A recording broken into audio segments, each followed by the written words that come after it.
They led South Africa all the way until 30 seconds into injury time last night.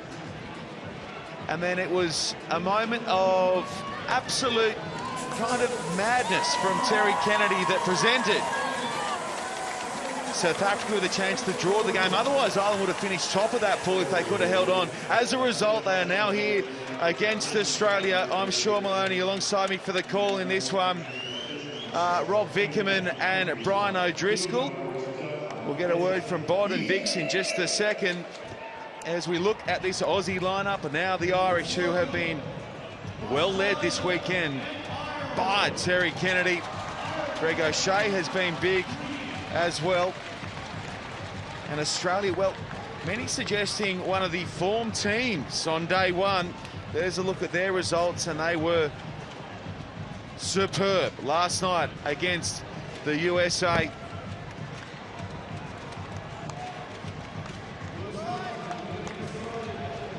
Almost time to go. The winner of this one going on to face Fiji in the first Cup semi-final.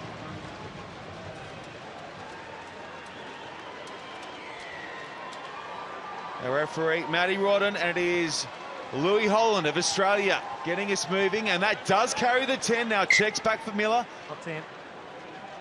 Well, that looked to have gone 10. Brian O'Driscoll, your thoughts? 9.5. We'll take it. We'll take it. Obviously, not a good start from Australia, but an opportunity immediately for Ireland to get into the game, get a bit of possession, and stretch that Australian defence. Ireland looking to push through to their first Cup semi-final since that invitational performance in London a couple of years back. And with first possession, McNulty, now the penalty going the way of Australia. The same Bud's already lost that neutrality, saying we, very much an Irish and Irish and Aussie in the box here. But I think you're exactly right, Sean. You were saying before about how good Australia were yesterday. Known for performances on day one, they need to back it up with a performance on day two. Okay, Australia working it away through Miller over to Anderson. He has Trey Williams out wide. Miller, Holland, midfield for Maloof. Maloof floating it across the face there of Longbottom. Falling for Hutchison. Good defence from Ireland. They get a decent shot on there. Now they look to flood the breakdown. It will fall just here for the men in gold and green. Miller, his feet were wicked yesterday. This time round, he just shuffles it across the line to Anderson. No real punch up the park at the moment from Australia. The defence good from Ireland. Williams almost getting through. If he did, he was gone. Kennedy with a tackle. Maloof with a clean out. Here's Miller with those feet, holding it up and floating it infield for Longbottom. Longbottom bouncing inside the defensive shoulder of Kelly. And when Moz gets through, Moz is gone. Australia are on the board first. Yeah, we saw it yesterday. This guy was in scintillating form. He is proper X-factor for Australia, and given that opportunity one-on-one, we've seen that left foot so often. Bang, just little chop step, and sees the disconnect between Kelly and Kennedy, and he doesn't need a second invitation to go through a gap like that. And it's not a massive gap either. He's just that good. Picking up the acceleration, gets on the inside, and then the pick up of pace. I really like the look of this Aussie team, the balance that Miller and Longbottom provide, the steppers in the middle, and their runners outside of it, looking in good form. Jordan Conroy makes his way from the park as well. Cops some tap from Maloof on that clean out in the lead up to that try. That is your signature pressure play. Time on. Australia really putting them together there, the passes, and then converting into points. Maloof gives chase here, gets up. It's lost forward there by Ireland, and we will come back to the mark. It will be an Irish scrum feed. Brian O'Driscoll, while we have you, did you ever dip your toes into the world of sevens?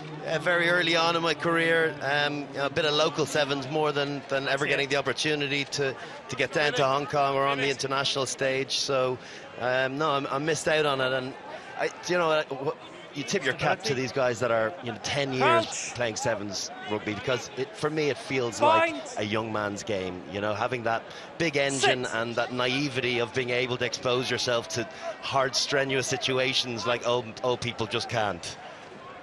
It's not easy off the field either. Miller away for Williams, who can't hang on. And Australia just gift possession back there to Ireland. Oh, it's a real shame we haven't seen this guy in open space yet. 10.1 for the 100, but that is serious wheels. He gets the wider world excited, but yet to see him with a bit of open track. And that's why, I guess. Is that like looking in a mirror for you, Brian O'Driscoll? They look like cyclists' legs. Jeez, they are something else. He doesn't miss chest day either, so no, he looks like quite the specimen. Crouch. See him getting, well, let's not hope he gets too much possession, to be perfectly honest. Sit.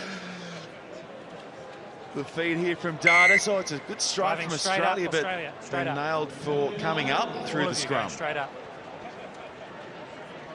Can't remember the last time we saw a penalty like that in sevens, Rob Vickerman. Yeah, it's a bit of Irish dominance. See their Six Nations scrum go pretty well.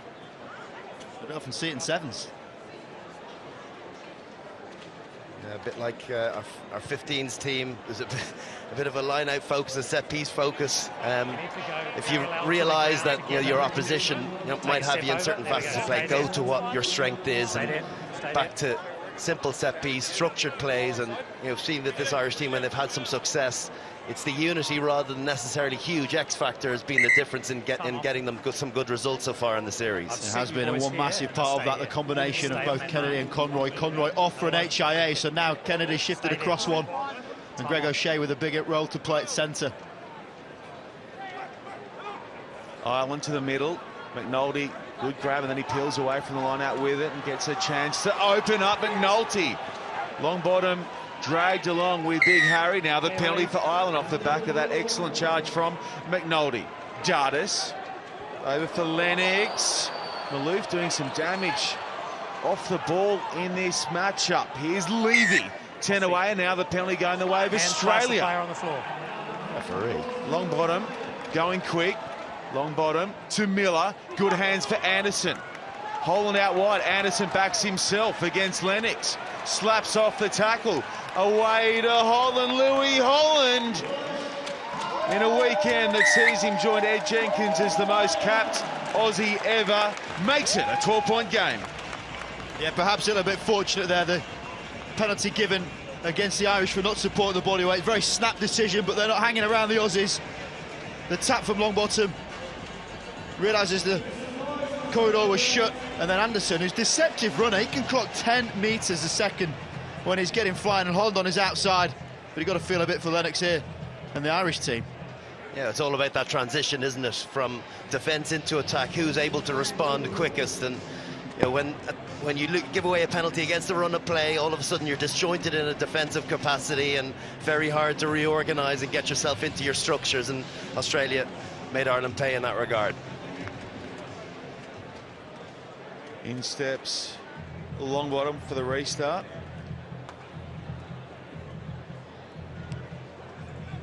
Malouf gives chase, gets a hand on as well, and it falls for Holland, and inside 30 seconds Louis has two. Yeah, that one hurts, doesn't it? Just a little bit too easy, but you just puts into practice how important those restarts are. Ireland didn't manage to get a lift on the jumper, and it was a brilliant climb and back, and just shows good support lines if you're in the right pockets. Again, the defence is disjointed, and a very, very simple 7-pointer, and that one really feels painful just as we hear the halftime whistle.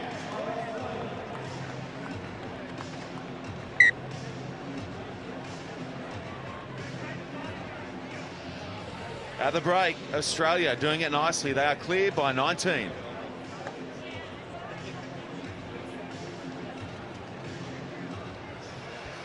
Okay, Fiji lay in wait for the winner of this clash. Time now to get some reaction with Gareth Baber following their win over England. Another victory for you. The quiet first half, but boy, they throw the switch in the second half and your guys just take off. Yeah, it's a bit like a boxing match, use an analogy, or a wrestling match that we know when we get into quarterfinals, a bit of fatigue is set in. So, yeah, holding yourself together for the first half, which we knew. Thought England defended really well in the first half, but that soaked, they soaked up a lot of the energy, probably, that we were giving at them, and that paid dividends in the second half. Maybe a microcosm of the season that you started a little slow, but boy, you burned them in Sydney, and you're looking good here. Yeah, I'm sure you could use that comparison. But now we were, earlier in the season, we didn't play the games to the intensity and the quality that you just saw there, and we all know that we've got to be able to do that to get through the semi-finals and finals. And you won this thing 3 times in the United States. A 4 would be okay, huh? Yeah, be okay. Coach, thanks for joining us. Thank you very much.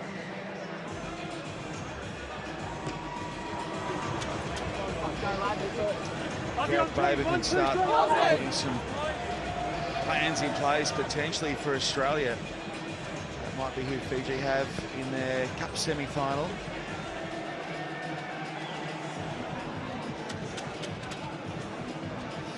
Okay, coming up next, it is New Zealand v France. How about that for a quarter-final? The 1v3 seeds, and New Zealand have been in terrific form all season long. France, though, will fancy their chances against the All Black Sevens. Right now it is Ireland and Australia. The winner of this going on to face Fiji in the first Cup semi-final. Australia up by 19.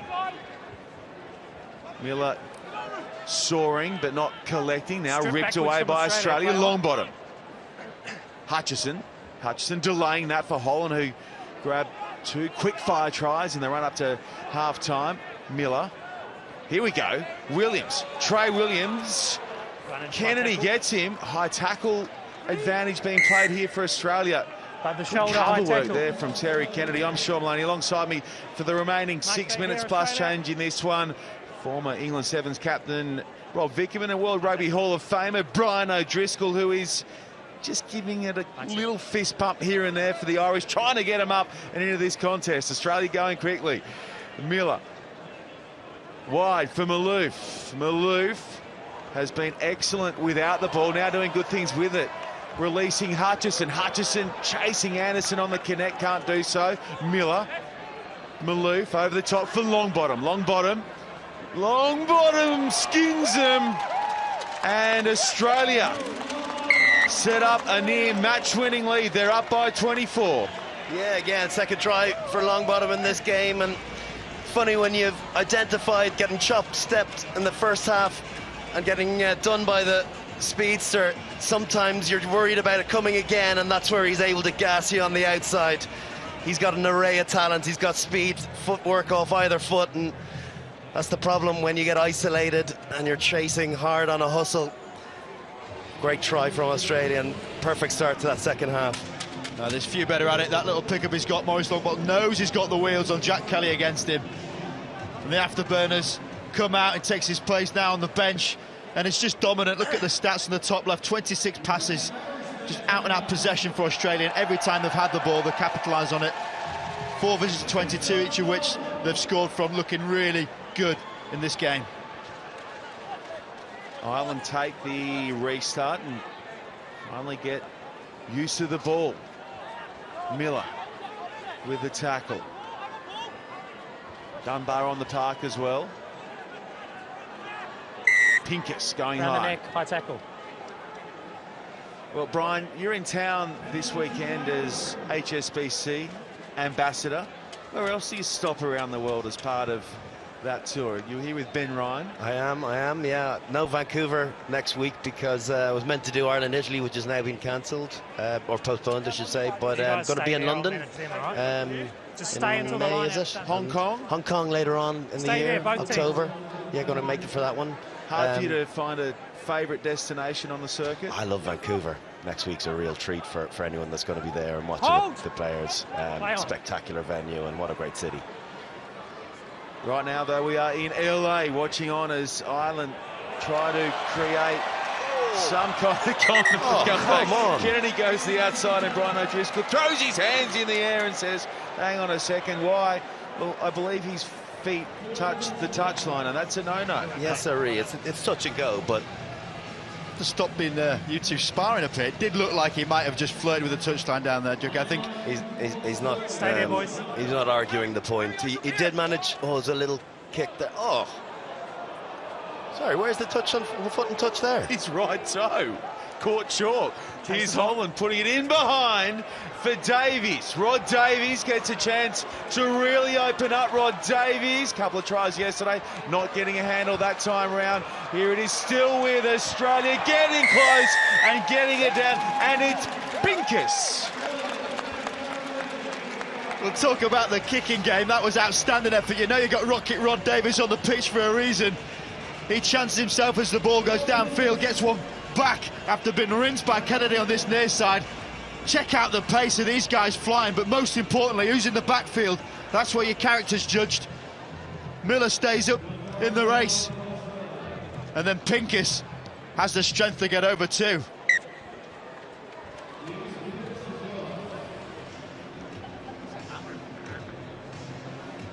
And the conversion goes on the board too. Yeah, it just feels like there's a bit more to this Australian team that we've seen over the last couple of seasons. You know, besides the pace and power, you know, that offloading and the ability to stay in the fight and stay in the point as often as they have been. I'm just incredibly impressed. And if you want to have a look at how Brian O'Driscoll went under the guidance of gold medal winning coach Ben Ryan early in the week with a little training session, hit up our World Rugby social channels, that one on Twitter for sure, at World Rugby Sevens, and you can see Bod doing his thing on the sand at Muscle Beach in Santa Monica. No tank top though. Sick that I left it at home. Oh, that's a gift for Louis Holland. He can't hang on. Knock on. Were you blowing, Deluxe? Oh, was I what? He He only did 2 8-minute halves, but I don't actually know why he chose 8 minutes, considering we're watching a game of sevens. Anyway, I won't split hairs, but it was difficult for anyone that's done any fitness sessions on sand. It is draining, and you got to get your sand legs, and let me tell you, I do not have them. I think you're talking to the wrong man there. The only thing he does is take a surfboard across it. Got to get you down to the Coral Coast in Fiji and do the proper Singatoga sand dunes. I've seen the videos. You might not come back. No. That's maybe downhill. I could go downhill, one of them. Forward.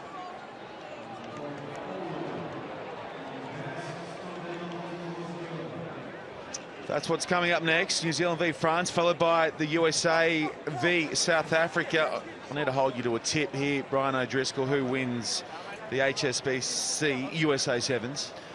Well, I've been very impressed with Fiji, but I thought South Africa yesterday, other than the game against Ireland, it felt as though they were in second or third gear, and they still managed to eke out a draw from that. And I think USA being a bit disappointing, so I fancy them to get through, South Africa to get through on that one, and maybe finish as winners of this first LA Sevens in a long time. Hutchison holding his feet well and taking into contact. Pincus is there to help secure. Holland, Peach, Dylan Peach, this hard running Aussie start, releasing Bell, Angus Bell on debut, and he digs it.